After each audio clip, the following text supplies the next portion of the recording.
కోతి మరియు ముసలి తెలివైన కోతి కథ. ఒకసారి ఒక పెద్ద నది ఒడ్డున ఉన్న చెట్టుపై ఒక చాలా తెలివైన కోతి జీవించేది.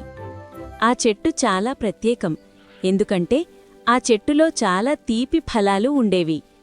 కోతి ప్రతిరోజూ ఆ ఫలాలు తిని చాలా ఆనందంగా ఉండేది. ఒకరోజు ఆ నది నుండి ఒక ముసలి బయటకు వచ్చింది. అది చాలా అలసిపోయి ఆకలిగా ఉంది.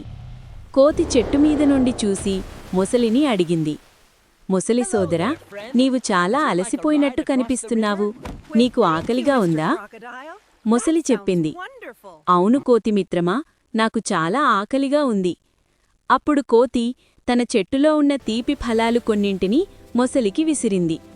ముసలి ఆ ఫలాలు తిని చాలా ఆనందపడింది. ఆ రోజు నుండి కోతి మరియు ముసలి మంచి స్నేహితులు అయ్యారు. ప్రతిరోజూ కోతి ముసలికి తీపి ఫలాలు ఇస్తూ ఉండేది. ముసలి కూడా కోతితో చాలాసేపు మాట్లాడేది. ఒకరోజు ముసలి తన ఇంటికి వెళ్లి ఆ ఫలాలు తన భార్యకు ఇచ్చింది. ముసలి భార్య ఆ ఫలాలు తిని చాలా ఇష్టపడింది.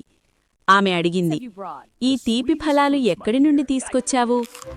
ముసలి చెప్పింది, నది ఒడ్డున ఉన్న చెట్టుపై ఒక కోతి ఉంది. అది నా మంచి స్నేహితుడు. అది నాకు ప్రతిరోజూ ఈ ఫలాలు ఇస్తుంది.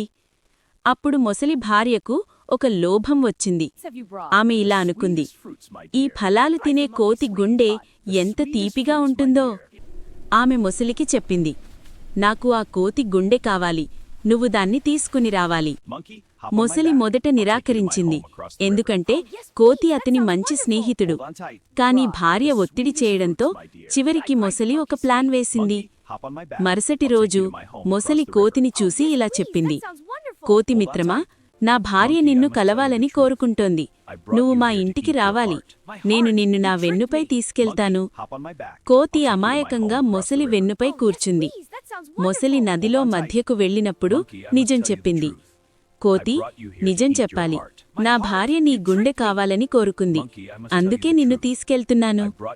అది విని కోతి కొద్దిసేపు ఆలోచించింది. తర్వాత చాలా తెలివిగా ఇలా చెప్పింది, అయ్యో ముసలిమిత్రమా, నువ్వు ముందే చెప్పాలి కదా. నా గుండె నేను చెట్టుమీదే వదిలేశాను. గుండె లేకుండా ఎలా వస్తాను? ముసలి అది నిజమే అనుకుంది. అలా అయితే మళ్ళీ చెట్టు దగ్గరకు వెళ్దాం అని చెప్పింది. ముసలి కోతిని తిరిగి చెట్టు దగ్గరకు తీసుకువచ్చింది. కోతి వెంటనే చెట్టుపైకి ఎక్కి ఇలా చెప్పింది, ముసలి, ఎవరు గుండెను బయటపెట్టి తిరుగుతారు? నన్ను మోసం చేయాలని చూశావు. ఇక మీదట మనం స్నేహితులు కాదు. ముసలి తన తప్పు తెలుసుకుని చాలా సిగ్గుపడింది. నీతి: తెలివి ఉంటే పెద్ద ప్రమాదం నుండి కూడా బయటపడవచ్చు. లోభం మరియు ద్రోహం చివరకు నష్టానికే దారితీస్తాయి.